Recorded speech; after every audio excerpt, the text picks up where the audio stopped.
Good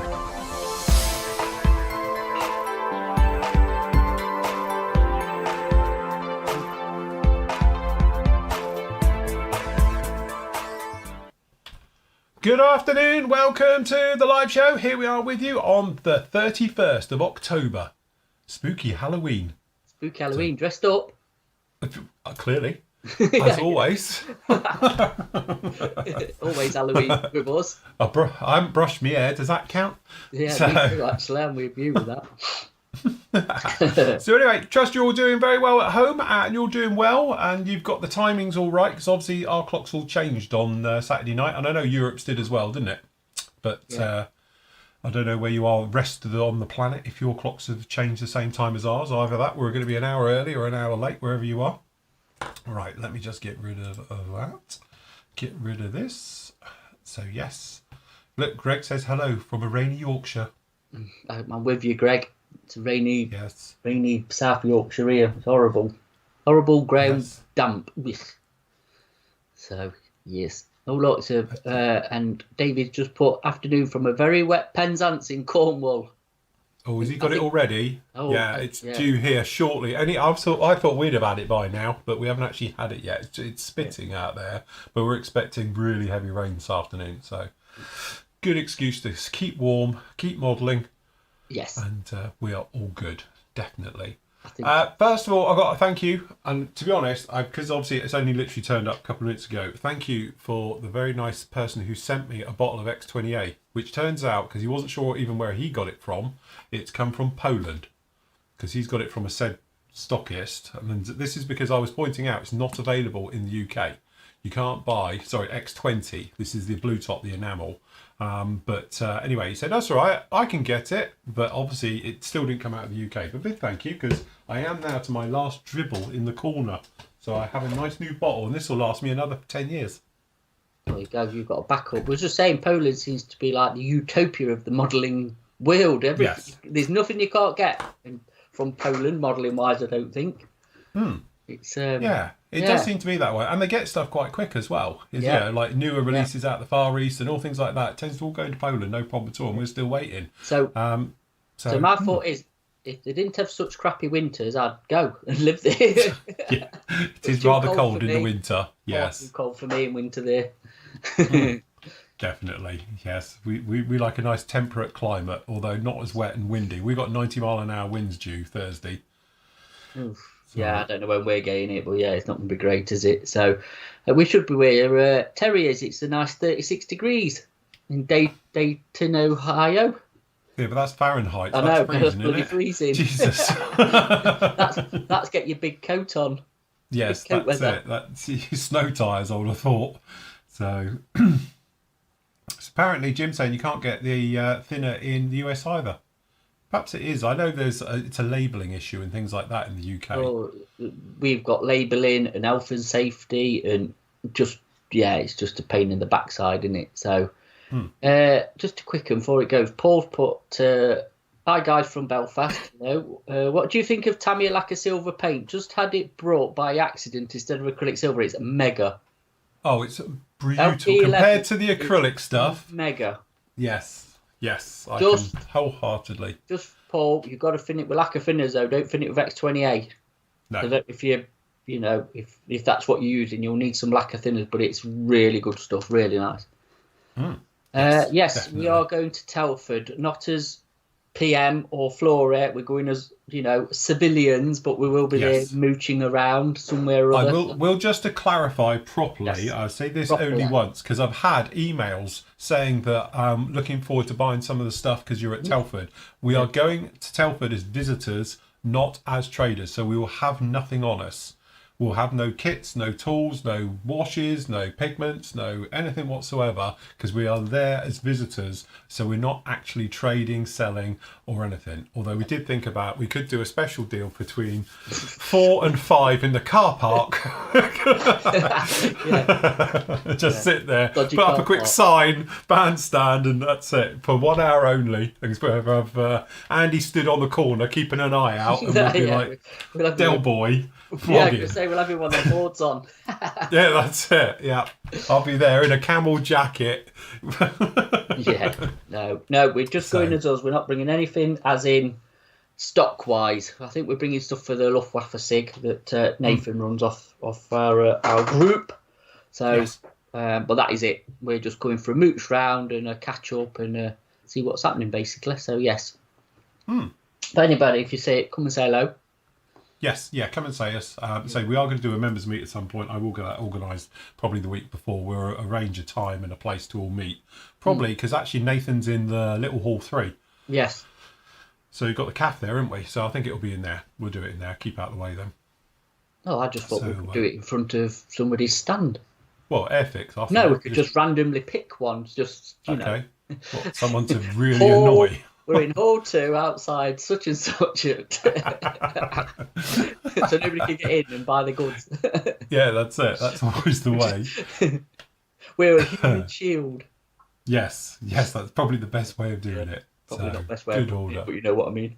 But yes, anyway, flash sale up. Yeah, exactly. Yeah, flash sale in a pop-up shop in the car park. Yeah, do you think that it will be? Yeah, it'll be a pop-up car park. I think that shop, well. Special one. So if you notice a big 7.5 tonner sat out there, suddenly it's got banners dropped down the sides of it and everything. That's it. Meat sellers, wouldn't it? Yeah, that's it. We're on a PA system. Yeah, little PA tannoy system. Apologies for the cough. I was a bit ill over the weekend and I'm trying to shift it desperately. So that's why I'm going to be sniffing lacquer thinners later. It's better than any Obas oil stick you could have up your nose. That'll clear it. So that'll clear it. Big thank you as well. David's just saying that he put in an order with Flory Models on Sunday night and it got dispatched at 8 o'clock in the morning. I know, quality service. Thank you. I know, we are good. We are that good. We are, yeah, because I think Crazy Kit Builder had his PM order as well. I don't know if it's been delivered or he's put one in. It's got delivered today, which isn't bad because it only went out yesterday, probably. If it was from the weekend. So good, it's good. I'm glad. Everybody's getting this stuff. Oh my God, Phil, you've just spotted the Fujimi Blade Runner spinner on your bench. Is it on your build list? It is. So yes, this is the one. Hot from PM. Yeah, got it. Funny enough, Andy messaged me a couple of weeks ago and said, have you seen the spinners coming out? I'm like, is it? Because I didn't know, to be honest. So me and Andy both got one. But yeah, looks very nice. I will do a review of it this week. I'll get it recorded tomorrow. And then obviously that'll probably be up with you on Thursday, I would have thought, of this particular kit. But yes, it does look very nice. Very nice kit indeed. So looking forward to doing this one. But yeah, it's definitely going to be done at some point because obviously I'm a bit of a sci-fi fan and geek and stuff like that. So I do like the idea of that. I've never built one. I've always wanted to do one. So he's gonna light it, put it on a diorama, you know. Yeah, get the LEDs in it. He's gonna 3D printed decard, is it? Yeah, decard. Yeah, I bet you can now. Actually, I bet you can. Yeah, absolutely. So it'd be pretty cool, actually. Yes. Yeah, there's some good stuff done with that. I mean, I think it's a pretty basic kit, but you can upgrade it, can't you? So you know, like I say, when they're lit, they do look pretty good, actually. Yeah, no, they do. It's one of those kits. I think you could light it, especially with LEDs of this day and age. You know, because it's so small and all the rest of it, and you don't have to worry about circuit boards and that because you get the flashing LEDs in all your colours now. It's actually really straightforward. So definitely. Yeah.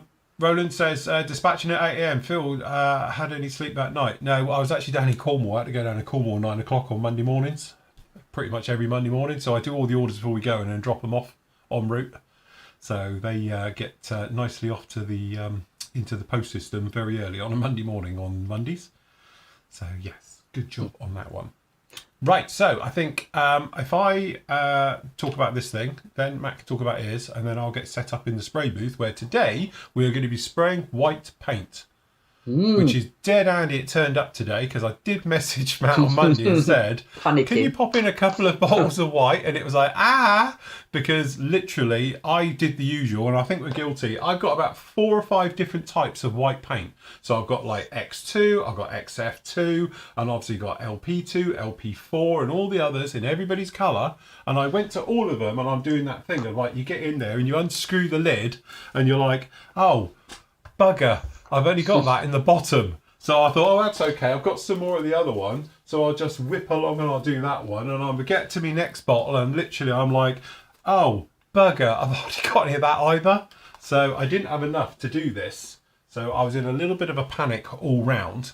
And then obviously today I have been doing this. So this is now all done. He's all painted, sorted out. Remember, you get the next part of this up with you. Obviously it should have been really with you yesterday, but to be honest with you, I was a little bit behind with it and we were waiting on the paint. So I couldn't really get it done yesterday, but I've painted it all this morning and done. So black work's done. I've got to redo this bit round here. I'm not happy with the shape of it, so I'm going to redo that again. But generally it's all done. It's all in the white, ready to go. So we're all set to get going with this now. So the great thing is we can move on and get the decals onto it, which are up next, and go through. So the Vikings really coming together very, very nicely. As soon as I've got the decals on, I'm probably going to give it a satin sealer coat of the old 3rd gen matte finish, because I like that one. And then obviously we can get pushing on with weathering onto it. But now we are literally light as at the end of the tunnel.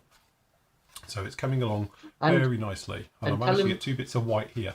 And as I was saying, tell them what you realised as well today. Sorry? Tell them what you realised as well today. Well, funny enough, it's a bit of one of those coincidences, but obviously the colour is exactly the same as this is going to be. So this is going to be white with gold grey, and so is this. And like, how many years apart are these? So obviously it's a scheme that must work. So yes, that's quite, I didn't realise that. So it's a good job I have got white, because obviously we needed a lot more than obviously just for doing these bits. So obviously we'll do all of this white, and I'll show you a couple of techniques for spraying white down on things like this. And then, but no, the Vikings come along really, really nicely. So I've given this, you know, basically just a good solid colours right the way over it. And then we're going to go through and we're going to detail and hand paint all the details down in these and everything else. Liven up all the gear, get some brake lines on it, the usual bits and pieces. And then obviously we'll give it a wash. Once that's on, then we can get the engines installed, the pylons installed. And then last up will obviously be the wing fold set. But yeah, no, it's coming along really, really nicely. So happy with that. Although I did have to do a touch up in here. I wasn't happy. And I thought it was the join with the wing to the fuselage, because obviously it's a big join across here. But no, what it actually was, there was something in the plastic. It was just a little bit on the mould. Must have been a bit high. So I do show it in the video, and we sand it all back, and you can see it clearly when I sand it. And then we've obviously blended it in. Then we talked about how to touch in paintwork.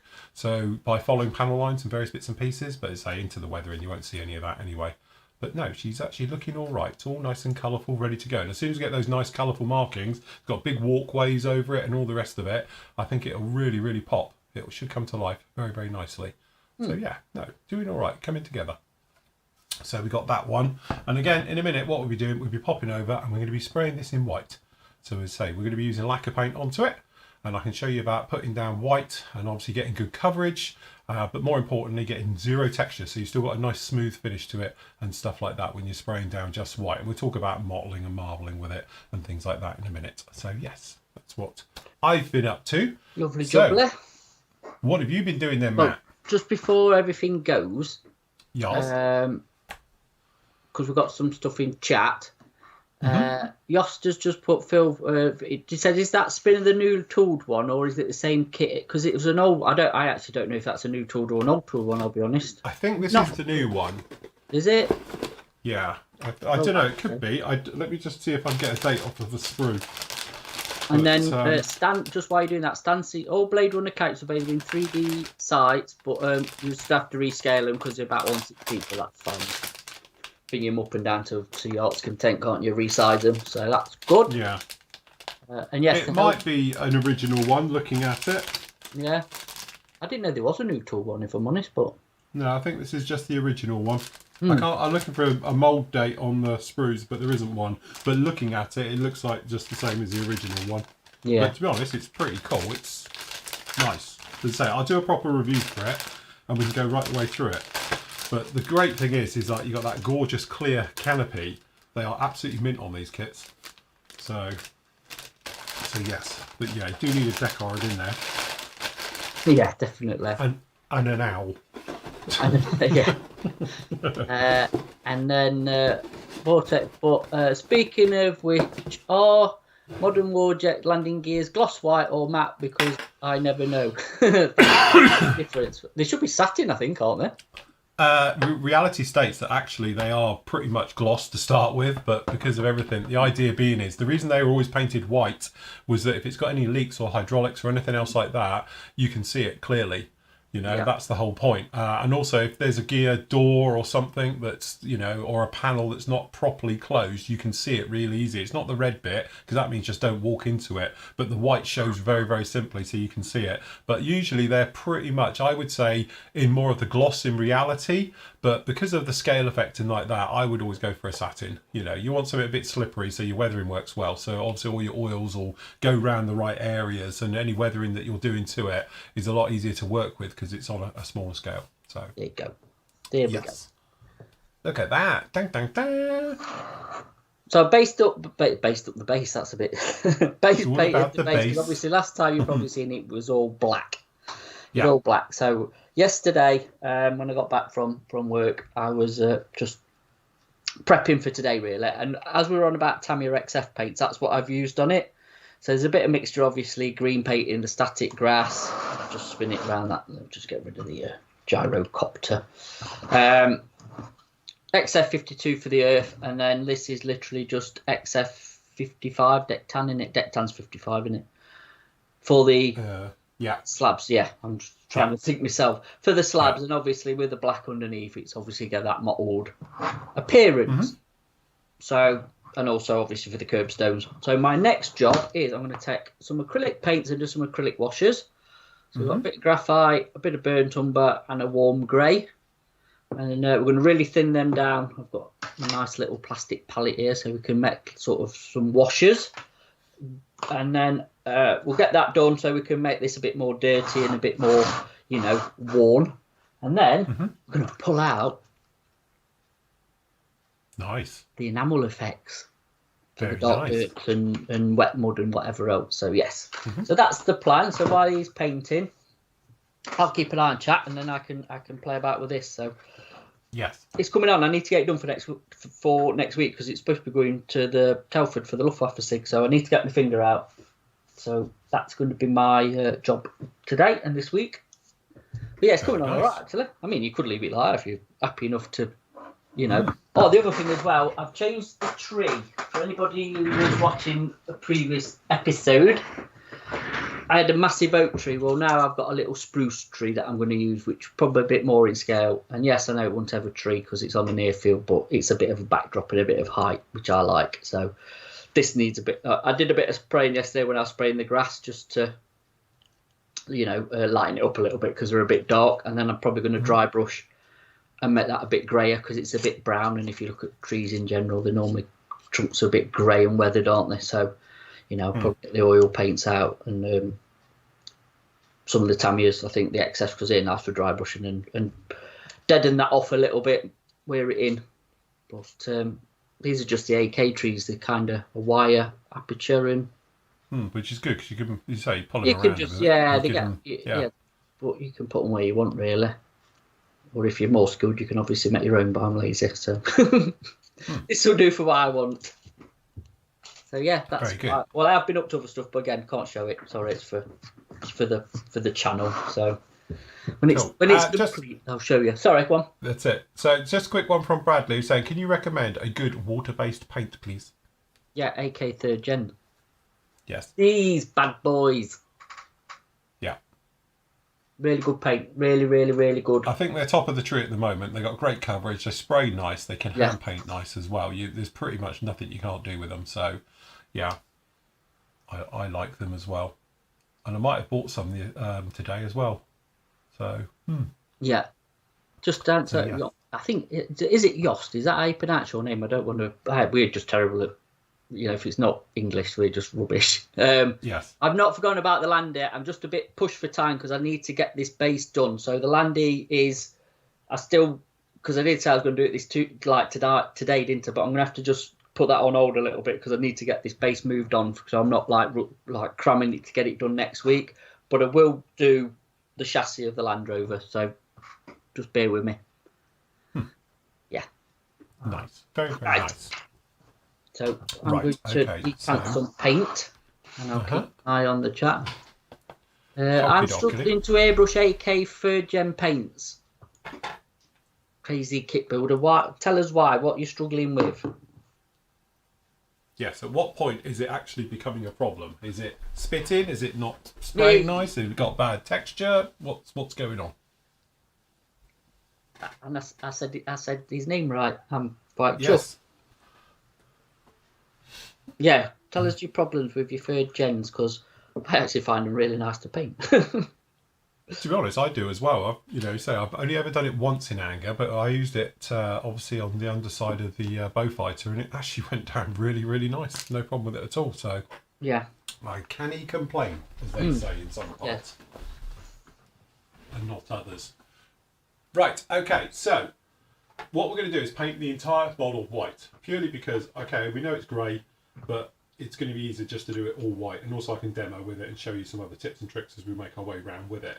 Obviously we've got two types of primer on this, just to be awkward. We've got the third gen stuff on the top, moving on from last week, and then underneath we've got the actual AK, this is the microfiller primer, which is more lacquer based. Alright, so that's what we've got with this one. So for this particular one we're going to be using LP4, which is technically lacquer paint Tamiya. And this is obviously the flat version. They do the LP2, which is a gloss, which is, I've got that one here. And if you wanted to, you could make a satin and just do a 50-50 mix, and away you go with it. All right. But from our point of view, we're going to be weathering this quite heavily later on, once it's got all its markings on and things. So you might as well just put the texture in now and be done with it, because we're going to play with this in a lot of ways. All right. So we've obviously masked up all underneath, and we're all good.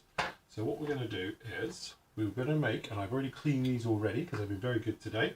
All right, so we're just going to take said paint, and I'm going to brush it in here as well, because shaking it is one thing, but it may have been sitting around a while. You never know. Even though it's just come through the post system, it's probably been shaken up, and judging by the state of the box when it arrived, I believe it was. So good old mix in there, and then what we're going to do, we're just going to come in here. We're going to need quite a bit. So we've got probably around about 2.5 mil, 3 mil in there. Then we got rapid drying thinners, because it's just nice and sweet.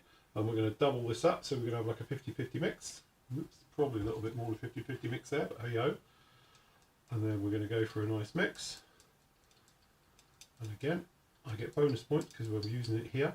So we are a little bit on the thin side, to be honest. I've put too much thinners on that, so we're just going to have to put a little bit more paint in there, because we want the bristles of the brush to see. We want to see colour on the bristles. Alright, so by that we mean when you take the brush out, you want to be able to see all the bristles quite clearly. And don't forget, this is a lacquer paint. If this is an acrylic, I'd probably make it a little bit thicker. But we're going to do a nice worn look to this, so we can use our grey primer that's underneath a little bit like black basing. So Ooh, black basing. But not. Phil loves black basing. Yeah, I hate black basing. I think it's a waste of freaking time. But personal choice, everybody. Alright, so we just clean this through. You're on full screen, aren't you? Yeah? I can go full screen right now. No, if you're painting, then yeah, you might as well. Might as well. Right, okay. So, that's my kitchen roll. It's a quick clean. So for this one, this has just got a 0.2 needle nozzle set into it. This is just a PS270. There we got that. And then we're just going to pour around about half in. Probably not quite half. Move that out of the way, keep that nice and safe. Alright, pop the lid on. Always put your lid on. Always make sure your hole at the top's clear, otherwise it won't be able to feed. So straight away, pulling the trigger, it's running off. It's going way too much, so that means we just need to turn the air down. Usual thing, from air, pulling the trigger, there is no difference in sound. It's not struggling. It's not like it's cracking, hissing, you know, the pitch changes, so you know you'll be okay for that one. So we'll start underneath. So when you're doing this, there's a couple of simple ways to do this. You can just layer it on like we've done everything else, and you've seen us do the primer in that. What I would do if we were just layering it on, I'd make the paint a little bit thicker. The first coat going down is just going to be a medium coat going over. Second coat will be, you know, going over again, obviously filling it up, probably allowing a few minutes between coats. And then the third one obviously would be just quite a slow, lower pressure, nice and close, and just really painting it on. But for this one, what we're going to do is we're going to work with what we've got. So we've got some grey underneath, so we can actually sort of just work around. So we're going to pick it out panel at a time. So by doing it panel at a time, naturally we'll just get unevenness, as you would probably get. Because obviously this is going to get grime and things. We're going to assume this maybe had touch-ups in the past. You know, anti-corrosion work wasn't a big thing in World War II like it is on modern stuff these days. But, you know, it still was done to a point, all right? So that's the type of situation we're looking for. So what we'll do is we'll just start in here and we'll work across a wing as we go. So we're just going to come in and we're just going to do circles in panels. Alright, then we're going to go off to this panel, then we're going to go off to this panel, and we're working areas, so we're not trying to do broad strokes of coverage, we're just going in. So I'm picking out individuals. You know, you don't even have to do them in series order, you can just work, if you wanted to, completely to a different area. Alright, but we're just picking out these areas, so moving through. We're just coming over here.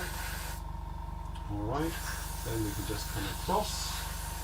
I'm just going to go side to side because it's a round surface. I just do left to right, right the way across, just so you get a little bit of change, if you like, a little bit of texture change, stuff like that. And as you can see, because this is quite thin, as it dries, it will then lighten, so you can see the grey coming through again. Obviously, if this was a thicker paint, it would cover a lot more, but we're trying to build this up quite slowly. So again, we're just going to treat these slightly different, and it's quite random. We're not trying to cover like we would traditionally do with paint. You know, normally you would start one side and just work away a block of colour like we've done on the Viking recently and stuff like this. This is slightly different because we just want it to be uneven all the way through. So we're just going to come along and we're going to come back down in here. So again, we're just going to do circles, and it doesn't matter we're missing everywhere. You know, we're perhaps covering more than others and stuff, because for the moment we're just trying to build this all up nice and slowly, because the thing is, if we stay around in an area too long, just let that finish.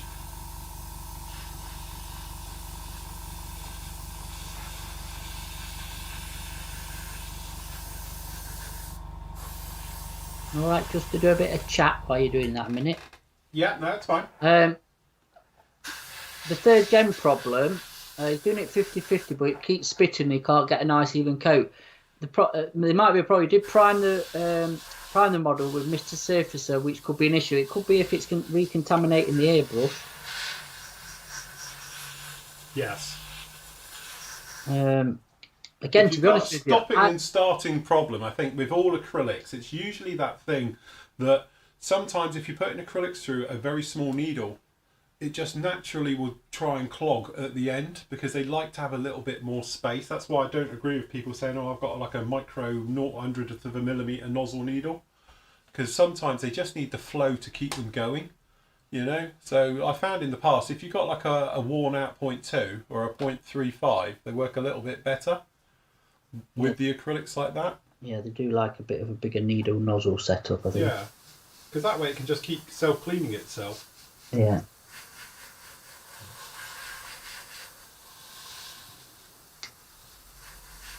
So yeah, so first coat's on this, so now we're just going around second coat, exactly the same technique really. And we're just going to be building this all up slowly, you know, so it's going to take a few good coats, but we're going to work with this one. Then once we've got a little bit of paint down on here, we can start to pick out more of the individuals area. And then the final one is a bit weird because instead of sort of doing broad strokes for your final pass, we're actually going to go in really, really tight. You know, lower the air pressure, and you can actually really pick stuff out then. But we're just trying to, you know, bring things so it's almost like centres of panels, obviously getting a lot more. But some areas, you know, obviously you've got this rocket area. I'm not sure it's going to have rockets yet because I'm not even sure it had them at this point with the war. But yeah, from that point of view, it's, you know, you'd think there'd be more grime and more stuff behind, obviously wheel wells and stuff like that. You're going to get more grime and stuff clearly behind engines. So, yeah. But it's just a nice, it's really simple, straightforward technique just to build it up nice and slow, you know, without going too fast. As soon as it looks too wet, just stop and go somewhere else, because otherwise you're going to end up literally flooding it. And as soon as you flood any type of paint, it's a nightmare. But white is very difficult to come back from. Yeah. That's interesting. Brian's put excellent tutorial for I'm just about to undercoat the white before applying yellow for his seeking search and rescue model. Definitely the way to do it, isn't it? We've always spoke about that, having white primer coats underneath certain things like reds, yellows, oranges. Yeah. This is it. It means you'll cover so much better than if you're trying to be going over grey, and you get the nice reflectivity of the paint coming through. About to say you'll get a nicer, vibrant colour rather than it you know, the undertone. Yeah. Just can kill it, especially with grey because it's neutral. You know, especially like reds and yellow, they want the white, just like you say, to just help them pop. Yeah. Yeah, definitely. Yeah. But yeah. I tell you what, I would try. You know, with your Gen 3s, thin it a bit more. It won't think. Because you're doing a 50-50 mix. Try thinning it a little bit more and see if that helps.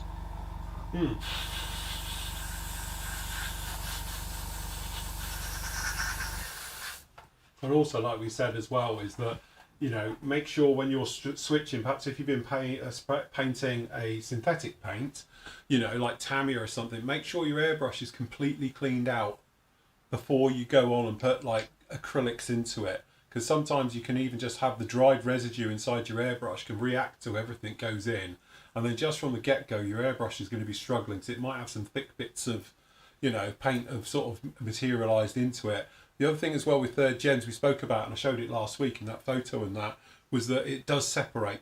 So it gets very thick down towards the actual, you know, the needle where it's going into the colour run on your airbrush. So make sure you keep mixing it every couple of minutes. Just pop a little brush in there or your stirring stick and just mix it up as well. Because if you put it down and thought about something for a while, or something's caught your eye, or YouTube as you're spraying or something, before you know it, it's really thick down there. So you haven't got a nice mixture anymore, and it's usually quite thick.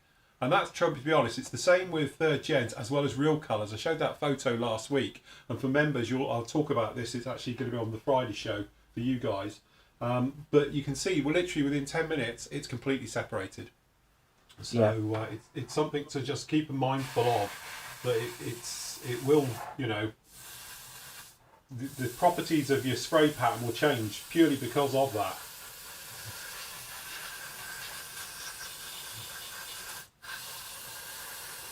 So we obviously spoke about last week about synthetics paints and how they work and the good things and the bad things. You probably can see here a prime example of what's really nice about lacquers is that you don't have to wait between coats because it literally dries so quick. This is bone dry here, yet we've just done it. So you don't have to wait for it to dry like you'd have to wait traditionally, you know, half hour or so between coats with acrylics. So it just speeds up that entire process and just makes it a lot more workable, you know. So what we're doing here is the sort of final type of bit now. We're just making sure we've got all the coverage we want with it, so it's all just showing nice. We still want a little bit to come through, so we're just pulling a little bit further back on the trigger now. And we're covering well. Probably this wing will, I think, just about do it. I don't think we want to go any further because this one's going to be a North Atlantic one, which I'm assuming would have been in a right state. Purely because of just the environment that it was in compared to perhaps the blue water stuff in the Pacific.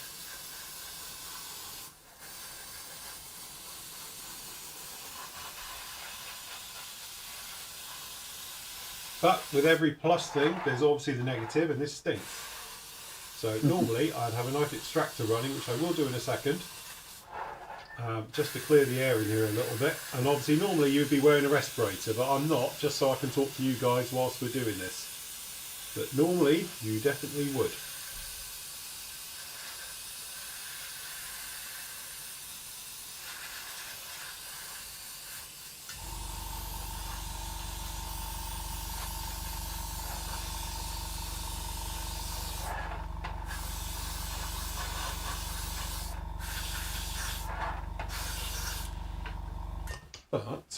I just hit an extractor just for a sec, and I'll bring this over.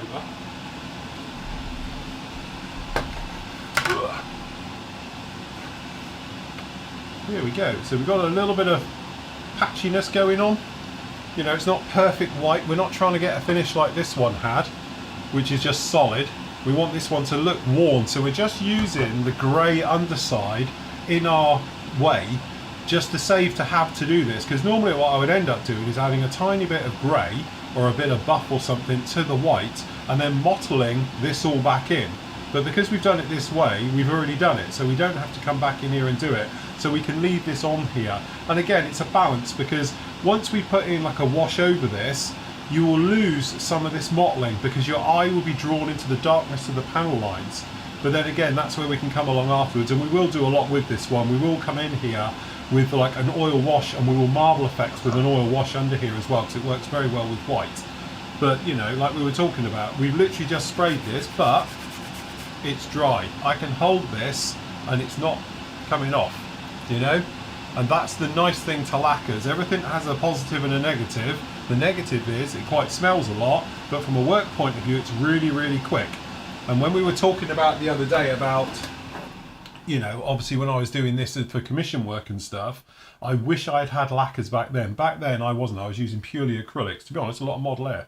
And it used to have to wait, and I had a drying cupboard, which was an old converted wardrobe with a heater in the bottom, on mesh shelves, and that was to literally dry your paint. If I'd known then that you could do it in lacquers like this, not they weren't even available then we would do it. All right, but as you can see, it's just at the moment we've just done like the lower halves, and we will do the top halves in a moment. But you know, it covers very, very well, no problem with it at all. And to be honest, paint wise, I don't know what we've got left in here. Let's have a look. You can see we only filled this up halfway, and we've still got that in the bottom. So we didn't use much paint either. Whereas traditionally, I would have normally used something like, I don't know, and I've got one here left over from the day. All right, something like this. I would have sprayed this almost neat, literally onto the model. Now the reason for spraying it neat is purely for coverage. Because when you're spraying any type of acrylic traditionally, because they're a little bit, you know, more pigmented, shall we say, than lacquers are, you need to really get them down. So to get them down, you need high air pressure. So I used to use, probably to do a job like that, either a full colour cup or a colour cup and a half to do what I've just done with that. And most of it would have been floating around the room. We speak about a lot of the time about your air pressure too high, and all you're doing is actually contaminating your environment with the overspray, which is technically not overspray, it's paint that's not stuck to your model. All right, so there's no technically such thing as overspray. I was talking to somebody about this earlier on in the week, and it's like all overspray is paint that never stuck to your model, and now it's sticking everywhere else, probably in your lungs, which isn't good. But obviously by lowering your air pressure, the great thing with that is that you're more focused, because it's not blowing it out. And as we spoke about before, and go off and see my videos onto it, they're all free to watch. But if you think of it like the cone effect, obviously you've got that thing of a cone. The further you are away, the bigger the cone, the less part of your model you're actually hitting with it. So if you're spraying from, say, a foot away of your model, it's probably coming out at a good, you know, I don't know, 80-degree arc off your airbrush. So you think how much is going each side of it. But the more you're down and the more you're localized to it, what's happening is that the overspray you're getting is where it's literally hitting and blowing away. But what you're hoping is most of those particles have hit the surface and gone. But again, if you've got too much air pressure, you're going to be blowing your paint away. You know, so it's that balancing about finding what's good for you. A nice thinned ratio of paint to distance to air pressure. You know, and again, the other thing is that this is literally silk. It's totally silk. There's no roughness or texture into this at all. And again, twofold reason. One is my fantastic airbrushing, clearly, or probably more likely is because it's a lacquer and it eats itself. Where obviously acrylics don't. Acrylics lay on top of each other, but lacquers, when the next coat goes down, physically melts into the original surface.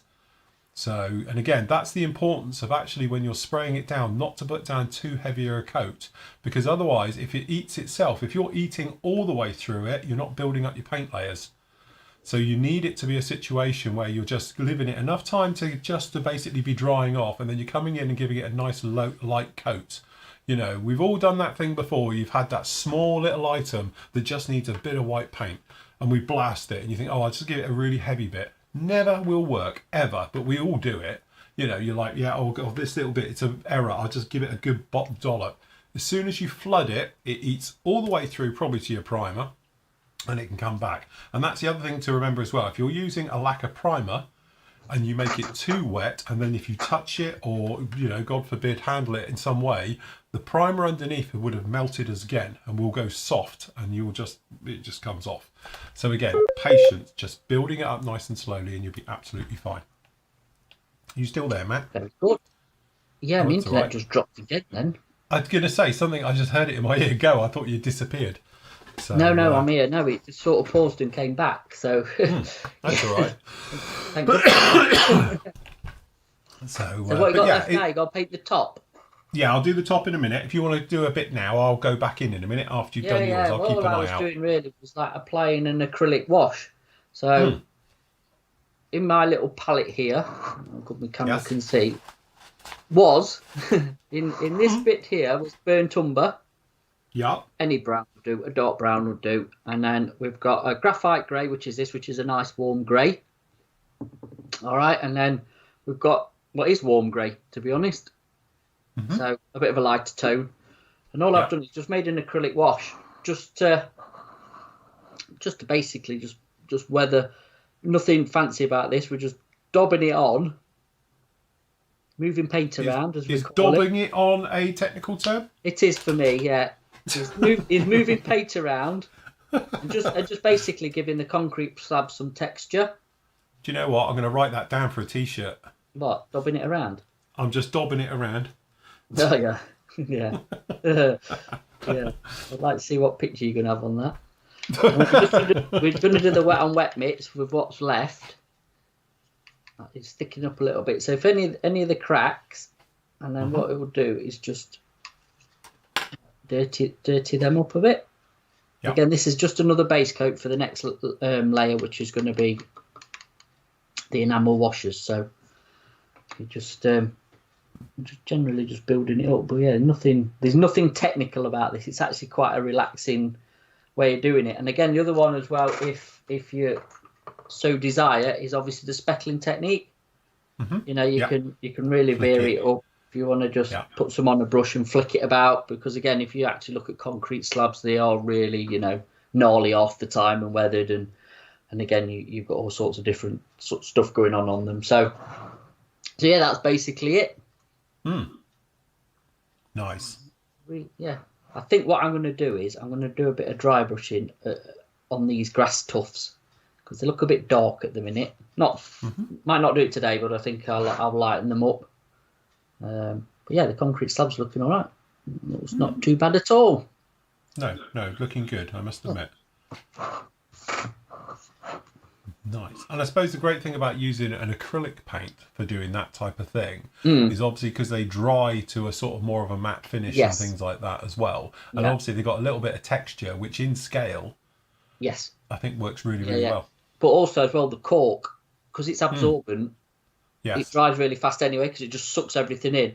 And even if you're using, because obviously if I had built this out of foam, you've got to protect it. You've got, you know, you could do it with acrylics, but you're going to be limited. You can't really then go near with your enamels or anything, or your oils, because it'll just literally the white spirit will just melt the foam unless you really sealed it well, which is hence why you normally just give it a coat of sort of white glue, thinned down, you know, a Mod Podge or similar product.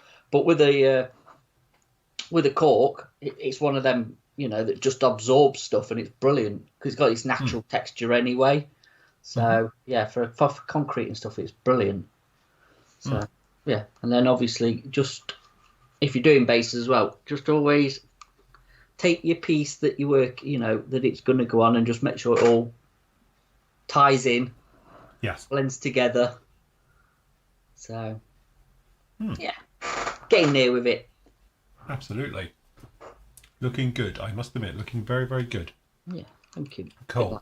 Just to answer a couple of the questions that have come through. Yeah. So, obviously, lacquer paints, it's one of those things. I don't think of it as the sort of golden bullet. this isn't like the best thing ever and it cures all, because they do have limitations in certain areas. So if you're thinking about doing armor, you're doing chipping, weathering, things like that. Obviously, if you've got an acrylic, you can wear through them easier, you can chip through them and everything else. Lacquers, you ain't doing it. So that's definitely something to think about. Obviously, as well, environmentally, if you've never used lacquers before, they stink. There's no getting away from it. It doesn't matter if you're nose blind like me, and I've got a cold as well, and I can still smell them. They absolutely stink. So your environment, you need to have a respirator on, definitely, and you need ideally to have some type of exhausting system, something that gets the entire thing clean out your environment as well. Spray booth, in other words. You should be doing that for all of them, but with lacquers, they just stink a lot more than anybody else's. And like we've spoken about before with third gens and even like the Model Air these days and stuff like that, they've now got more of a floral smell, which is definitely a nice smell, but it's not harming, or it's not masking the risks that are happening to you with you breathing it in and stuff. So when I do these demos and that, trust me, it's a bit like when I do my normal film work. I do a bit to camera and I talk you through it. As soon as the camera goes off, I have to do the rest of it. I'm masked up. Both extractors are running and off we go. And the other thing as well is when I finish spraying, I always leave the extractors running for a good probably 30 minutes after I'm done, just to clear the environment. Because dust, I remember before I got these extractors, Matt's got my old one there, which just recirculate. They still cause a hell of a lot of dust. So yes, it's one of those things. But environmentally, just dust around your entire home, but also from a health point of view, you should really be masked up and have an extractor on if you can. If you can't, just make sure you got a window open and spray towards it. Remember the old little leaflets you get in little Airfix things and that, wouldn't it? Yes. Showed you painting with a couple of windows open with a breeze coming through. Yeah. So, but it's one of those things. I know sometimes I try and demo a lot of different stuff, and that's why when I do my videos, I try and vary them. It's a bit like with the Beaufort, we've got lacquers on the top, acrylics underneath, just to show both. Yeah, I could have just used lacquers all the way through, or you could just use acrylics, but I do like to chop and change. And again, there's the argument about, obviously, I use attackers. We've been selling them now for donkey's years, and I've gone through tons of them, literally tons of them. And many of my builds I've just used attackers, real colours, which technically I now classify as a lacquer. I don't care what anyone says, they're a lacquer as well. And obviously the Tamiya LP range we've used a lot as well. But there is obviously fors and against to them. But I know sometimes, and I was acutely aware, when I'm demoing it and showing it, it looks really easy. And everyone thinks, well, Christ, I'm struggling with freaking acrylic and everything. But it's not, it's said like the golden bullet. It's not something which it just, it's perfect and everyone should have it and nobody should use anything else. Because like all products, it has its place, but also it has its user. You have a type of person who likes to use that one. And we've got members on the site who are technically allergic to that stuff because it's that nasty. So especially if you've had OCPD and stuff like that, you should be fully masked up, but you definitely don't want to go near lacquers because that's just horrible. Yeah, it's a bit vicious. Definitely. Yes, but no.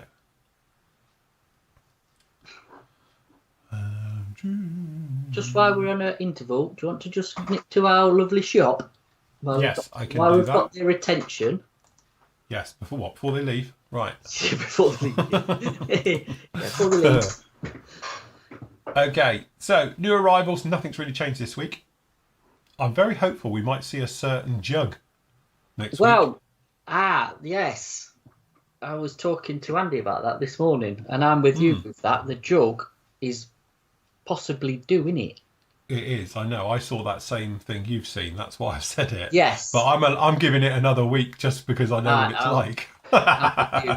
I'm with you. But obviously the over 2,000 pot wolves are in and whatever. But if you nip to our special offers section, yes, we've updated it because we've been selling a few bits and bobs. So here we go. Oh, look.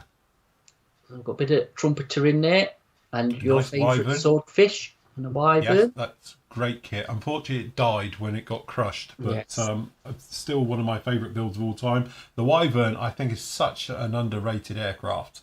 It's so cool. I don't know, is it still there at Yeovilton? Because you went recently, Yes, didn't you? it is. Yeah, it is. Because is it all still in metal? Yes. Because they've got the engine covers open. If you see the engine on that thing, Yeah. it's like nothing you've seen before. It's like just all engine, the entire front half of that. It's mega.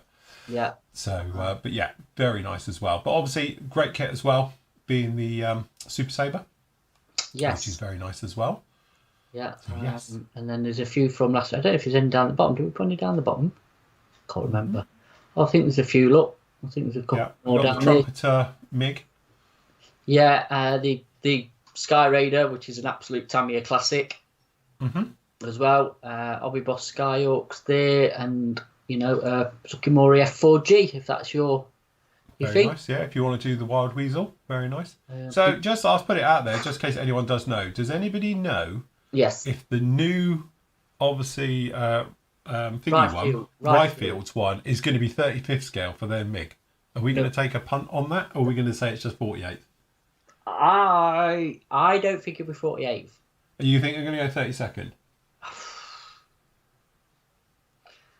I don't know, because they've never done an aircraft. They don't know this is their I know, and that's the thing. It's completely. I've never known it's the first jet, isn't it? So I've got no inside info, so I don't know what scale it is. So my guess is, I don't know. A safe bet for them would be 48, but then you're up against. I know, obviously, two different companies. Edard's one's done it to death, haven't they? They've done them all. Yeah, the Edward one is the. And that's a really good kit, isn't it? It is. And obviously Trumpeter's done an MF as well, haven't they? Yeah. Which is a lot easier build, a lot more basic, but again, it still looks quite the part as a MiG-21. I don't know. I really don't know. We were saying about it'd be if it was 135th, and I know it's not everybody's scaling in aircraft and stuff, but a jet in 35th would be something definitely different. It would be a first. That's basically it would be a first. Yeah. Now, obviously, no border models are dipping in because they've got quite a few now coming out in 35th, haven't they? They've really sort of embraced it, shall we say? Because I think they're doing a Zero, aren't they? A Spitfire. I think it's something else as well, isn't it? They're doing, so they've embraced it. But yeah, we will see. We will see. But again, to be fair with Ryfield, the quality of their armour kits, if it's anything anywhere near them, it's going to be a really, really nice kit because the mouldings are always nice and crisp. The fit's good. Yeah. And if you take the interior ones out of the way, actually, then they're not an overly complicated kit. This is the armour one, and I think they're sort of dipping in, like Mini Art are doing, obviously, with their P47. Yeah. With a basic one and then a fully detailed one. Detailed one. We'll just have to see, but interesting announcement, shall we say? And topical, I know, but I've built that kit. It's a great kit, that Hobby Boss Merkava. It is actually, yeah. It's a really, really nice kit, that is. And again, for the price, if you're comparing it to sort of a Meng one or whatever, it's for really 35 quid's really cheap, because I think the Meng one's now about 60 odd. I can't remember if it came with a bag with a ball and chains in it, or because obviously it has got a plastic moulded one, but I did it on mine. Obviously, I built it 10 years ago plus now. Yeah. But I don't know if it came as an aftermarket thing or it was in the kit separately, but it was on balls and chains with it on photo etch, and it was great. I'll tell you what as well now, there's a lot of, obviously, IDF colours now, where there wasn't back in the day. Then. Yeah, mine was a mix. I had to make a mix for it. Yeah, AK Durham and Attacker, I think everybody seems to do now the proper IDF colours. So, yeah. Was that texture? Did that have the anti-slip? Yeah, it's got the texture. It's got the anti-texture moulded into it. Yeah. There we go. So somebody's bought. Yeah, quick. And then, I mean, as well, I know we're thinking it. Well, the F-15s as well. We've been selling a few of them. They're going really well. They're really good kits. And if you're into something big, obviously the B-26 or A-26, should I say? A-26, the Invader. For 85 quid, that's a lot of plastic. Yes. Yeah, because this is the 32nd one. Don't think Hobby Boss think 48. This is actually the 32nd one. It's huge. Yes. Huge. Oh, just talking of Hobby Boss, I know we can probably do this tomorrow, but while we're on here, their B-24 48th one, end of the year, apparently, December. Oh, right. Whether we see it end of December, I don't know. It might run over to sort of January, but yeah, the only thing that we've been really gone quiet is the B-26 from ITM. Yeah. So whether we'll see that this year, I don't know. But, anyway, there you go. Yeah. And don't forget, people who don't know, I think everyone does now, because I think I'd sent out an email to everyone who was on the wait list. But the holders are all back in stock. Well, it says one, but there's not. I have got more. Yeah, so that's all back in. The nozzle sets are back in. I've got the glue holders in, and that I know obviously everyone who's on the wait list for it got the email the other day, and a lot of you have purchased the last couple of days. But yeah, the holders are back in and that. I've been 3D printing all weekend, so yes, we're all good to go. Plus all the other bits and pieces. If you want to grab any of those ones, they are available. And also Bravaco. I haven't said it right, but every time I say it, I get told off. They have all the washes as well, but it looks like their website's down. Cream. Get it sorted. Get it sorted. Come on, get it sorted. Typical, it's not working. The website's gone down. But yes, anyway, you can do so. If you are in the EU, obviously you can get the washes. Obviously they were at Scale Model Challenge selling for us as well. So, but all the bits and pieces. But if you are in the Netherlands, you can get them from there as well. So, yes. You're all Good covered. job. So all covered. Everyone's happy. So if you like what you do, support us. Yes. If you like to support what we do, yeah. I'm sure there's a tagline there somewhere. I think there is, isn't there? Yeah. We could do like and subscribe and all that, but yes, but that sounds desperate. It does. Yeah. No, if you like what we do, if you can support us in any way, shape, or form, that would be good. It keeps us on cash here. Preferably. And but we do accept chocolate. Cash, chocolate. We're not doing red wine. Haribos. We're not doing Haribos anymore. No, not doing Haribo again. M&Ms. M&Ms is fine. Yeah, Maltesers I'm quite good with as well. Oh, Maltesers, so, yeah, I do like Maltesers. Celebrations. Yes. That's it. I must admit, I was in the supermarket on Monday and I did pick up because it was only £4 for a tub of Celebrations. So I was like, that'll do. We're having them. Trying to be good on the chocolate front. Yes. Right then, we've got out in chat. Right, so just have a quick scoot round if there's any questions. Yes, if you have questions, I've just got to bring up, so I can't remember which areas are actually painted in white with this. So I just need to check my reference here. Yeah, they are. Yes. The Obi 2000 are normally Hasegawa, Fujimi, Dragon. Sort of reboxing, but actually a really good price, to be honest. I normally get something in them as well. Oh yeah, Takuma doing a Taiwan. Is that what you said to me, isn't it, Phil? Yeah. It's been a while. Surprised it's took them this long, if I'm honest. Yes. Right, hold on. Just looking for a picture of a North Atlantic. Look, there's the RAF one there. That looks quite cool. Where? That's all right. I was just looking at images of thing. It's a computer rendering, but it looks quite cool actually. I saw this. Yeah, it's in RAF Vikings. Oh, well, yeah. Navy, Royal Navy one. But yeah, it's quite cool. Hero, isn't it, in the slate bay and yeah. So yeah, I thought, oh, that's quite cool. Right, sorry. That'd be different for a Wi-Fi, wouldn't it? Yeah, that's what I was thinking. Do you know what? Do you know for the Helldiver? Because I quite like the Helldiver as an actual aircraft, because I can remember the old Matchbox one. I don't know if my dad built it for me. Must have, I think. And I always remember it, and I don't know why, because it's not the prettiest aeroplane, but I always got a soft spot for it. And we've got the because I think at the time when it was Telford a good few years ago, there was the HPH one, weren't there? That full resin one that Andy bought. Yeah. Which is an unbelievable kit, really, isn't it? If you like that, it's so detailed. But then obviously Infinity's bought one out. Yes. And I know it's a handful. I've heard horror stories, but it's one of them that's really tempting in 30 seconds to do one. Yes, definitely. I don't know. It's one of them planes I quite like. I quite like the dive bombers. The whole range of them, I think, from the Devastators and Dauntlessers and whatever. They're all pretty cool, aren't they? So, and the Atlantic scheme as well, for me, I think that's would be a go-to. I must admit, this is why I'm doing this one in the Atlantic scheme, because it is a cool looking scheme. Yes. Right, well, I've got a ton of white paint left over after all of this, but hey-ho, I'm sure we'll use it somewhere. Okay, so the idea is it just wraps around the nose on this, just around, not the top of the cowling, but it does go around the tail. So I've got to put a bit round here as well. So cool, if I just go full screen, if you want to watch chat, mate. Yours. No, you're up. You're up. There we go. So, checking paint. Paint's good. We can handle this now because we know we're dry underneath, which is obviously a big thing. Just glasses might help. Yeah, go on. just before you start, so are you freehanding this, or are you actually gonna mask it? Well, this is just the white, but when Oh, it you're comes still on the to white. it, Sorry, I thought you was on I the... will freehand it because it actually, when I've seen the photos of them, they look quite rough. Okay. It looks like it's almost an afterthought the way they've done it. Right. Fair enough. But this will get the same thing. So we're just following panel lines and areas. So it's the same as we've done the rest of it. And if you've seen the North Atlantic scheme, you'll know it's rough as hell. It's not like the normal ones. Yeah. You know, it's proper, yeah, gnarly. I think it's one word I'd use for it. We're just gonna.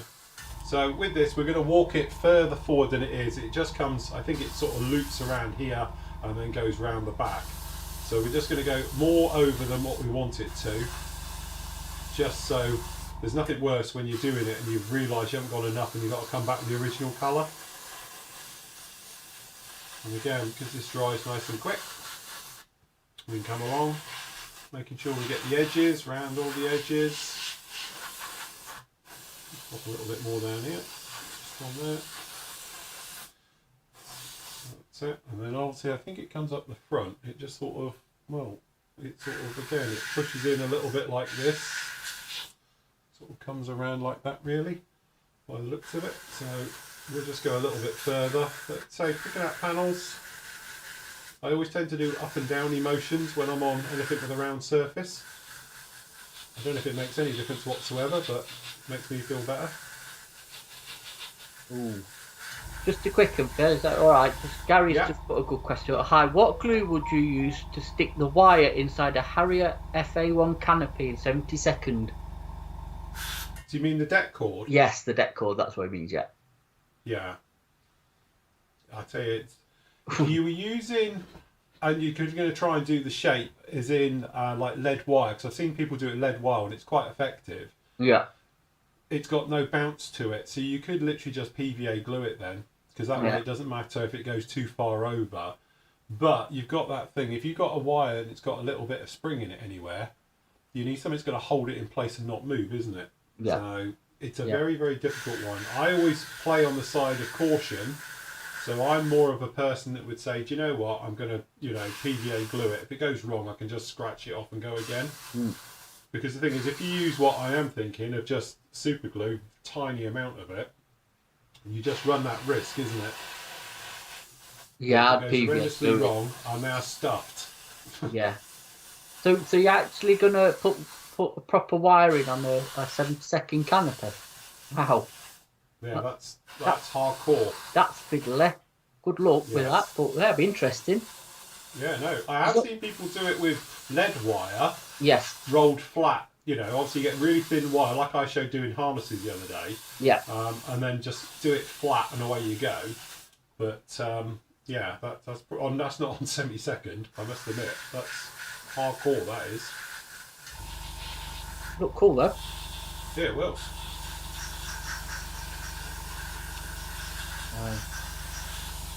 Keep the pictures because we'll see them for the turkey shoot. Yes, yeah, that's a good thing. We've got turkey shooting. How long is it? 3 weeks? 3 weeks, I think. Yeah. 3 weeks turkey shoot. So we'll be on a Thursday evening. We're gonna possibly have Friday afternoon. A sneaky Friday afternoon stream for a couple of hours, and then obviously the Saturday Sunday we've got to work out actually what we're doing the Saturday Sunday. But we're definitely going to be on for a couple, definitely like 2 shows a day or whatever it's going to be for the weekend, because we need to get our builds done. So yeah, if you're entering, obviously we'd like to see what you're building, and you know, so we can show it and talk about it. So that'd be good. Yeah, definitely, it'd be lovely. Yeah, cool. Yeah, we're always look forward to that, because it's such a everybody taking part, aren't they? You know, it's a communal build, if you want to call it that. Just don't get too ambitious. Which is normally what happens to everyone. They think, I know, I can do that in a weekend, and no, you can't. Yeah. But technically, so we'll be starting, obviously, we'll start your builds on the Thursday evening, so you can start then, and then we're going to, what do we normally do? Do we let it run for a week, or are we going to finish Sunday night and go that quick? Well, we normally finish Sunday night, but I let it run till the following Friday for the gallery for the members. Yeah. So, Yeah.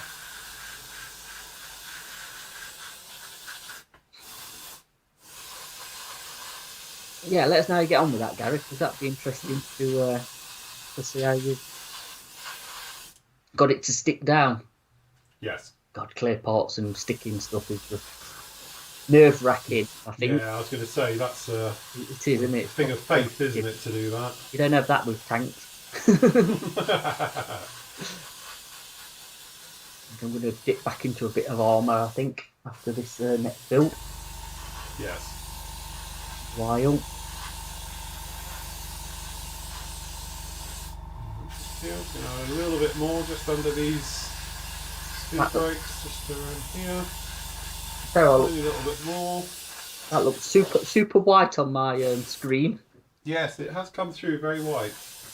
Very, very white. Mind you, again, once it's weathered down and stuff, it's going to darken it naturally anyway. So, yeah, better to go lighter because, with weathering it will just darken it a bit anyway. So.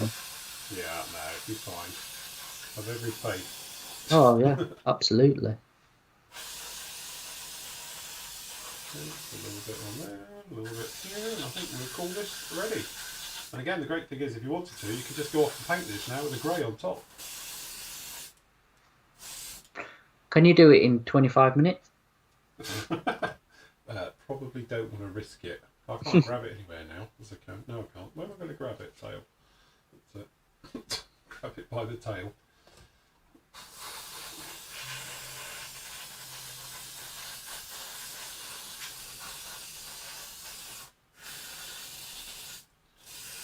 It's one of these planes.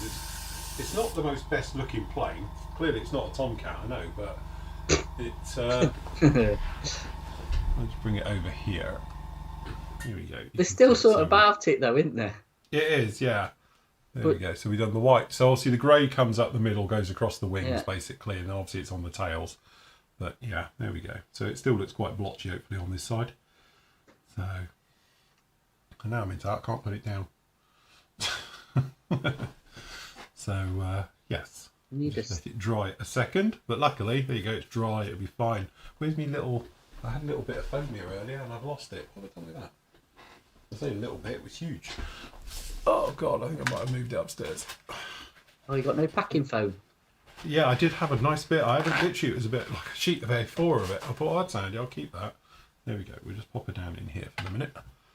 So, but again, it is, if you wanted to, I wouldn't grab it too hard because I've done it quite quickly, but it is technically dry. Obviously the wings we just popped over again, we are dry on those. It is underneath, we're dry. So, yeah. So what we do next week, we'll get the grey out. Yeah. And we'll go through the motions on that one. Because to be honest, on Thursday night's live thing, because it's members' night, I'll probably do decaling. So we got a bit of that to get going with. So that would be all right. But yes, there we go. Simple spraying white. Technically, it's still the same no matter which way you're doing it. Keep it light coats and build them up slowly. Don't try and flood it. As soon as you flood it and it's wet, very difficult to come back from it. So you just want to put those layers down nice and thin and generally build up white. There's a couple of tips and tricks to white as well. So if you're doing things like wheel well doors, gear, especially on smaller models like 72nd, do them black first because it colour fasts them. So it stops the light travelling through. It'll make the gear look heavy and makes it look solid. Where obviously especially if it's a light coloured plastic and you put white onto it, it just has that sort of look to it. So if you do those black at first, then obviously you can do, and I know acutely where a lot of people do it, is spray things like wheel wells and electronics bays and stuff like that black first. So you get the natural shadows. So when you spray the white over the top, you get the shadows with it. Of course, you could do it that way as well. But white is not your enemy. I know lots of people struggle with spraying white. And they'll say, oh, it's a nightmare, it does this, it does that. And it's like, no, it's not. It just needs a little bit more care and consideration when you're working with it. You've got to be a little bit slower with it and let it build up in its own time. But as you've seen then, it still goes down pretty darn quick. If I was doing, obviously, with acrylics, I would still be doing the bottom. But again, though, it is what it is. You just got to take your time. There's no race. You're not, you're not going to get anything for finishing first. So no. It's a bit whiffy in there, is it? Well, I can see a haze. You got a haze. I can see a haze behind the camera, so I was like, okay, we'll just suck a bit of this out. Probably a good idea because you don't want to definitely be moving it in. But, No. yeah. Uh,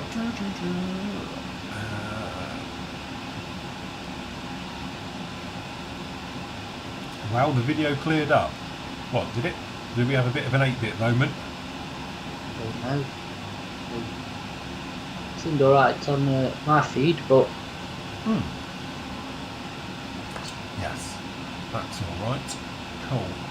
But no, there's I'm just looking at obviously some of these North Atlantic schemes. I can't see any of them that have got rockets on, so I might just trim them off, just cut them off.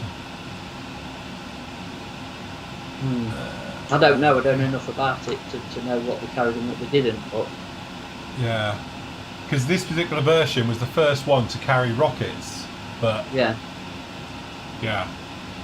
if they actually used them in the North Atlantic, I don't know. I was going to say that weren't post sort of thing when the French had them, is it? Because the French had divers in Indochina, didn't they? In the like early 50s, was it? And they stuck rockets on it.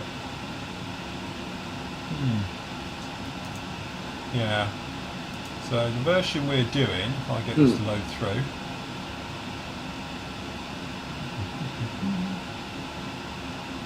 Jimmy, new YouTube channel now because he's done a bit of research. Did they carry rockets in the Atlantic or not? Yeah. Put Phil out of his misery. Thumbnail at 7 and we're number 45. It's in the same markings as the ones I've got. So we will do it. But again, the thing is, we were talking about the clearer in here now.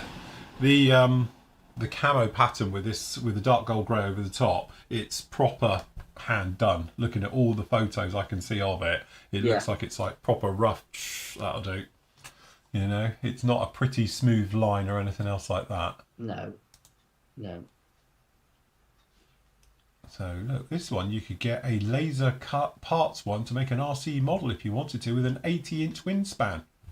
There you go. There you go. We're in the wrong scale. What would that be?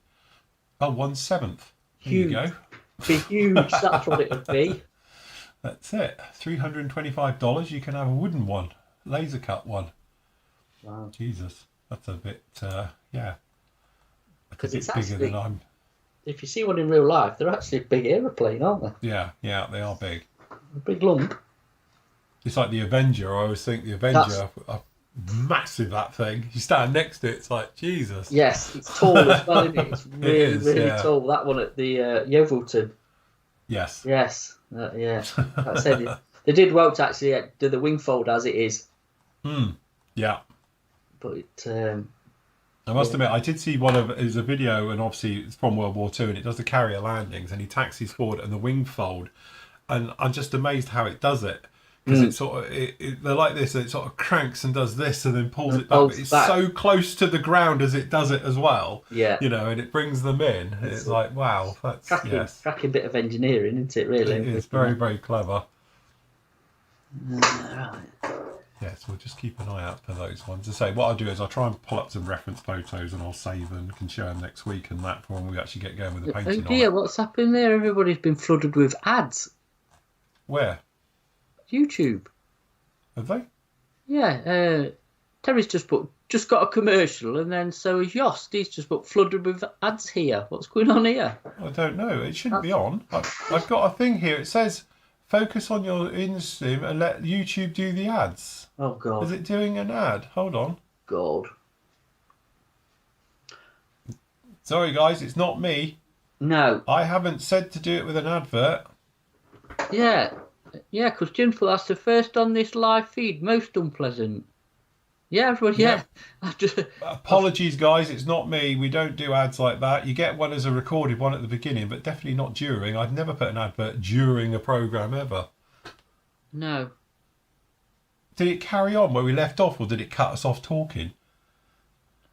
I don't know. Loads of people just stopped and did adverts. It must have just stopped in mid-conversation. Bloody YouTube. You're right there, Jim. It's just law unto itself. I say it shouldn't happen in a live feed anyway. No, because to be honest, my thing is just ticking over now. I've got a spinning wheel and my screen's locked. So I have no idea what that is. So, Crazy Kit Builder got one for Vodafone. God, you poor man.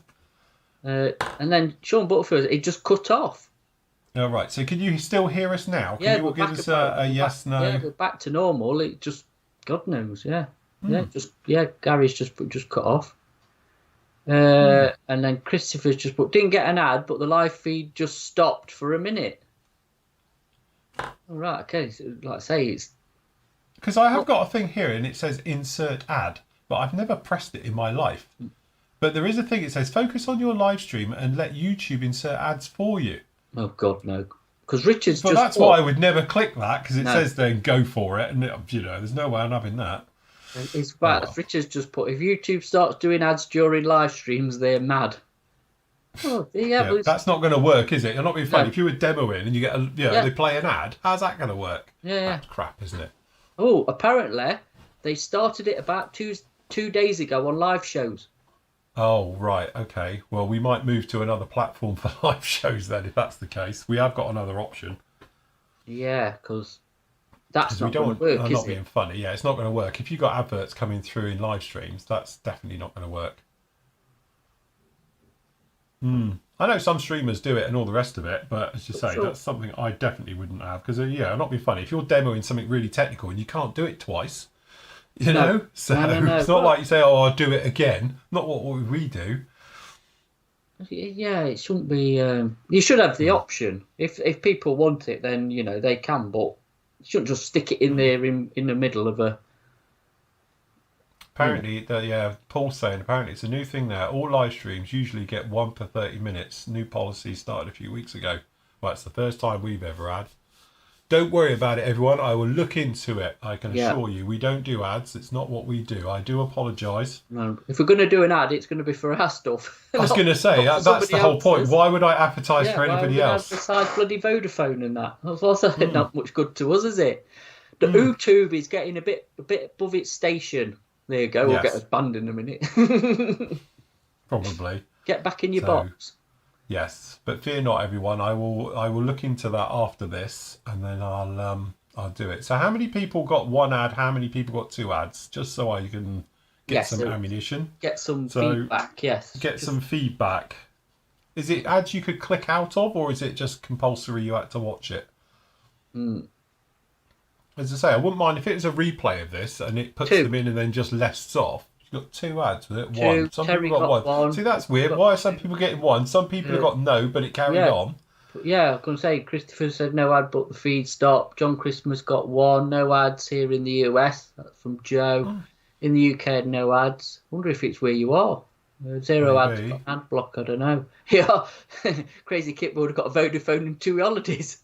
Look what you could have won. Yeah, Terry got 2. No. Right, okay. 2. I think it was on average 2. But then there must be something they've implemented. I will honestly have a look into this. If this is the case, just to let everyone know, if they're going to fill us up with ads, this ain't going to work. So we will move to another platform. We're off to some dodgy one. Oh, God. OnlyFans. No. We'll be thinking the Patreon. Yes, that's it. Yeah, we can do it on Patreon as well. For people who are on Patreon, we just use that one. But yeah, no, that's a bit weird. That I must admit, I wasn't aware of that. I've got a thing here. It says to do ads, but I never have it enabled. And it says on here to enable it, and it's still saying it's not. So, but anyway, never mind. We will sort it out. Yes. In the meantime, any more questions before we get another advert? Yeah. Before we get interrupted by 2M. Yeah, 2E adverts come in all the time. That's not good. So obviously, I'm just reading the chat, and I think what's happened is, I think where people's got adverts, they've had adverts, and then the people who haven't got them have just had a broken stream. It just stopped. Oh, right. Obviously, where an advert would have been. Do you know what I mean? And it's not come through. So that's really weird. Yeah, it must depend on the market. It depends on which country you're in and whatever else, isn't it? But yeah. Hey ho.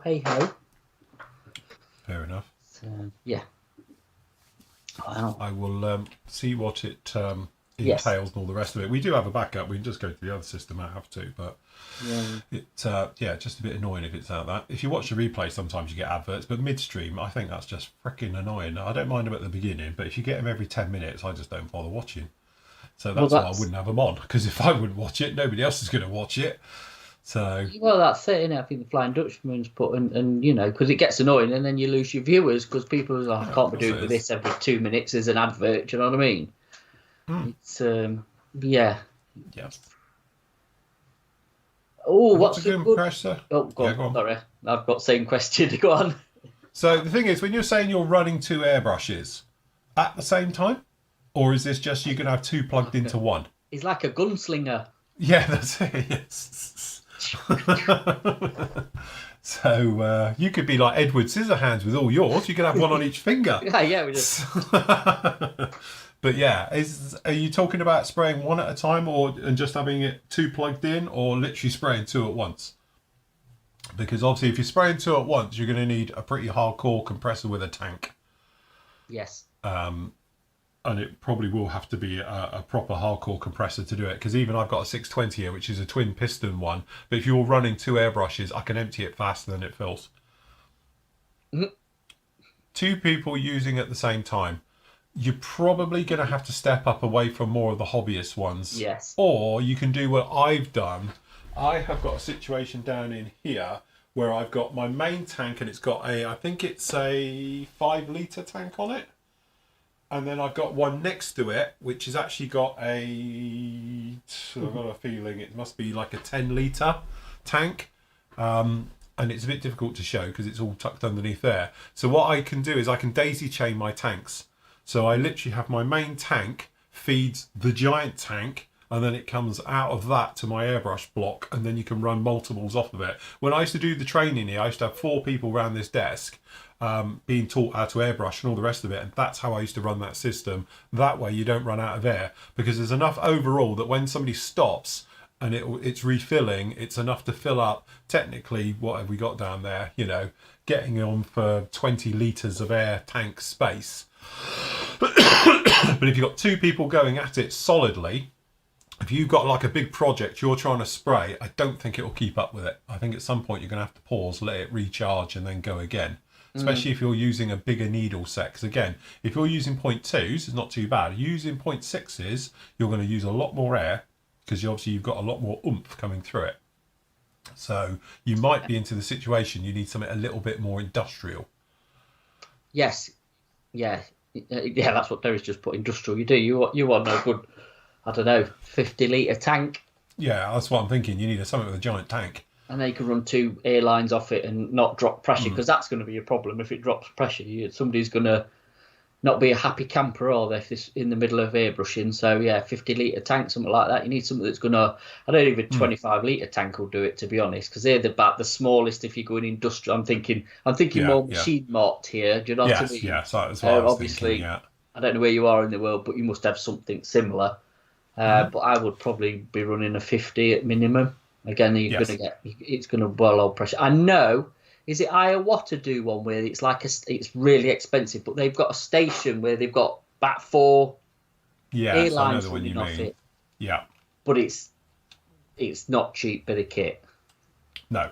Looks the part, looks the dog's danglies, but yeah, it's Iowa, so it's not a cheap do, but yeah. I think you just wheel it round. It's like on wheels, isn't it? Like on caster wheels. I think it is, yeah. Just like a trolley. Again,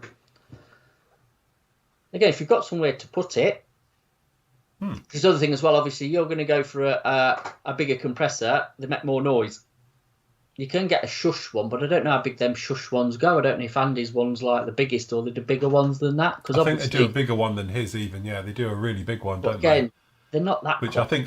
I think that's designed really for dentists and stuff, you know. Yes, yeah. Well, yeah, that's probably it. Yeah, dentists, because they obviously have multiple tools, don't they, running off a compressor? Yeah, never thought of that, to be honest. I always think, obviously, from my old job, but yeah, dentists and hospitals have them as well, don't they? Really, hospitals, and all of that, yeah. So they are out there, but yeah, probably like I say, a 50-litre would probably be a minimum to make sure you're not going to drop. So, but that's what, like you said, put one in the garage and then plumb it into a workshop. Yes. So, but make sure if you're going to do that to use solid pipe. Yes. For the air, don't run it on a flexi pipe up because it'll expand and you'll lose the pressure. So it's got to be a solid pipe that runs your air. Copper pipe, definitely. Copper pipe, and then obviously you just connect that to your plug your ear. So I must admit, I got a friend of mine used to do it, and he used to have a car compressor as well, if you like, out in his garage, and he ran it on a bit of 1/4-inch soft copper. Yeah. And literally brought it all the way through and then in, and then literally just ran it to a block and then came off the block and did it that way. And that was great because you couldn't hear a thing because it was literally down at the other end of his garden, the pipe and all the rest of it. But again, the trouble with that is sometimes you can have moisture because the air sits in that pipe. As it's come from his garage up his garden, that he's buried it, admittedly, and then in, you've got a copper pipe. It's going to get cold in the winter. You can get moisture into it, and then obviously it could freeze at some point as well. So you need your moisture traps both ends. You need a very good moisture trap. It's like Sir Christopher just put. He's not getting into painting teeth. Well, Phil's just showed you how to paint white. Whitening teeth is a thing, isn't it? Getting your teeth whitened with a bit of LP4. That's it. Nice. Yes. Oh dear. Yeah. Yeah, the thing is, they're saying in there, with the 610, which is what Matt's got up there, with 2 airbrushes, it's not constantly with me. But again, it depends on what nozzle size you're using as well. If you're using 0.2, that's a small amount of air. If you go to a 0.6, it's 3 times the amount of air coming out of that airbrush. So you just have to think of it like that as well. If you're using larger nozzles, you will lose a lot more. But also, your airbrush is running continuously, or your compressor is running continuously. After 20 minutes, it's going to get hot and the thermal cutout will cut in. So that's your other thing to think about. If you're doing it under that thing with 2 people using 1 tank, as I say, I've got one. I don't know if I can find it on here. Let me just see if I can find it. It's in my reviews and stuff. But there's a small video about it. If I can find it, hold on. So it's, if you go into tutorials, should have showed you really, into tutorials, into tools, hopefully in here somewhere. It's going to be a bit slow because we're streaming live. Should play an advert whilst we wait. It probably will. I wonder if it does it now when you flick off your live stream to show something. I wonder if that's when it kicks one in. I don't know. Perhaps it did it. It must be. I can see it on my screen. I get a feed of what's going on. Yeah, and it's got a timeline. And literally, it shows we lost about 130 viewers when it played it. Really? Yeah, seriously. I've got a massive down spike. Then obviously people came back to it, but yeah. Can we sue? Well, you'd think. Anyway, back to this. So on here, I talk about different compressors. So I've got my old one down in here. This is my old Ripmax one. And I've got a 610 and a 620 and all the shite that comes out the bottom when you empty them, all right? So we talk about that. So you can go off and see that SparMax review on there. This is the other one, which this is just an air tank. There's no compressor. But what you can do is you can connect to it, as you can see here. I've got a pressure valve and a moisture trap onto it coming out, and you can just run it from this. So you have it, your other one fills this up. This one's got an auto stop start switch connected to it to a plug. So if you've got a compressor without a stop start, this will fill this tank up and then it'll turn the power off to your compressor. So you only use what it needs in this tank. And obviously this tank is whatever it is. What is it there? I've got it on there. 5.3 litres it looks like. 5 litre tank, that, isn't it? 5 litre tank on that one. So again, so that gives you a lot more play time with your airbrushing before it fills it up. But don't forget, it's still got to fill that tank. And I've got the 620, which is the twin piston, which is in that review above it. You can see me yab on about it on that one. And the thing is, though, the 610 runs at a higher RPM, so that one recharges quicker than the 620. But the 620 is a twin piston one, and it's at a slower RPM, so it's not burning itself out to do it. So it runs at a slower pace, but there's a good video. You can go off and see that one. As I say, just go into tutorials, and on here we do a timed thing with it, if I remember rightly. It's like I set them both up going. In fact, it's here. Hold on. So we dump them both. So this is just good practice to do every now and again. Completely empty the tank from these, because what happens is the moisture trap, I've got any air in them, but it will let all that moisture out. Okay. And what you'll do with these are not spring loaded, so actually once they're up they stay up and will vent the tank and completely let it off. What you need to do now is just pull them down just a little bit, because sometimes when you turn them on, they don't actually click down and they just release air just like that. So what we're going to do is fire them both up at the same time, okay? And we're going to see if the twin one is any quicker than the single. Now they've both got the same 2.5 litre air tank in these, so in theory the twin one should be twice as fast as the single. Okay, 40 psi. 40 psi. Coming up on 60. Remember they cut out at 60 psi. That one's off. The twin one still going. Still going, off. Now, okay. So yes, there you go, you see. Apparently I do know what I talk about sometimes. That was a long time ago. That was a long time ago, you can tell that. Yeah, that's it. I've got nothing behind me, the place is empty. So yeah, but that was the thing with the compressors. Obviously a twin compressor runs at a slower RPM, it's not getting as hot, it's not working as hard as the single one, blah blah blah. So again, you can do it like that. But if you wanted to, you could get a second one. Have we had another advert? Because it's just come up now saying we lost a load of people again. I bet because you switched off the live thing. I reckon It may be that. I reckon it could be that. I reckon when we swap cameras or do whatever, or go off to show something, it think, quick, I can put an advert in. I'll put an advert in there. So yeah, but no, I've got another massive dip where we lost a load of people and it's come up and it's on there. No, we said out. Oh no, it hasn't. Oh no, it's gone again. It was just showing it with a dip and now it's sorted itself out. I have no freaking idea. It's YouTube, isn't it? Anyway, we're up to time for today. David says, look, he's got an advert for Sparmax now. Yes. So yes, good job. Anyway, There we go. We will leave it there. So hopefully you've learned a little bit of thing about painting white. As I say, next time we'll do the camo, which will be interesting, and then we can really get on with the weathering from it.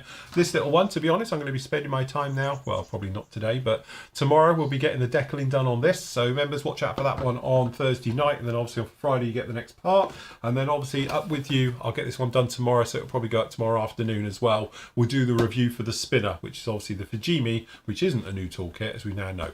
It's the 2011 releasing. So, which is fine, because actually it's still really nice anyway. Yeah. So yes, good job. Right, don't forget you get all your bits and pieces over on the PM store. So if you want to pop over to pmmodelsuk.com, obviously we've got all your paints, we've got all your tools, we've got all your bits and pieces on your back there. If you want to get anything from the Flooring Model site as well, obviously PM's got it, but if you want to, you can come direct to me as well and get it down in there and use your bits and pieces. If you do want to be a member and you don't want to use PayPal, you can do via Patreon as well. You can join us over on the Patreon channel. Just cost you £4 a month. The price of a coffee.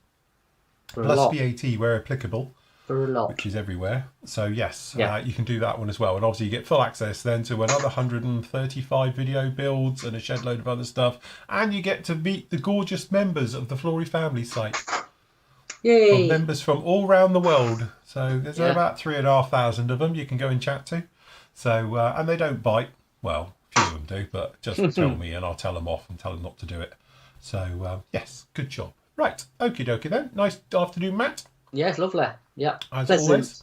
Pleasant, very pleasant. Always. If you are in the UK, especially in the south, for us, just for a change, we're going to get hit hard by the weather. So batten down your hatches. Make sure your wheelie bin's tied to a fence. Oh God, so, bin day, innit? Bin day. But yes. So anyway, but we won't be with you obviously on Thursday because we got obviously it's a member show, so members obviously will be with you on Thursday. So next up for us, we've got the PM show tomorrow. And then obviously we'll be back with you on Friday as well as make our way through. And then don't forget, I think it's the 23rd, 24th of November. We have got the Turkish Shoot weekend as well. So we'll be on all weekend for that one in around about 3 weeks' time. So it'd be nice to have you along for that one. Good job. Right. Okie dokie then, guys. We will leave it right there. Happy modelling. Take care. We'll see you all. See you. Let's say goodbye, Matthew. We're gone. Goodbye.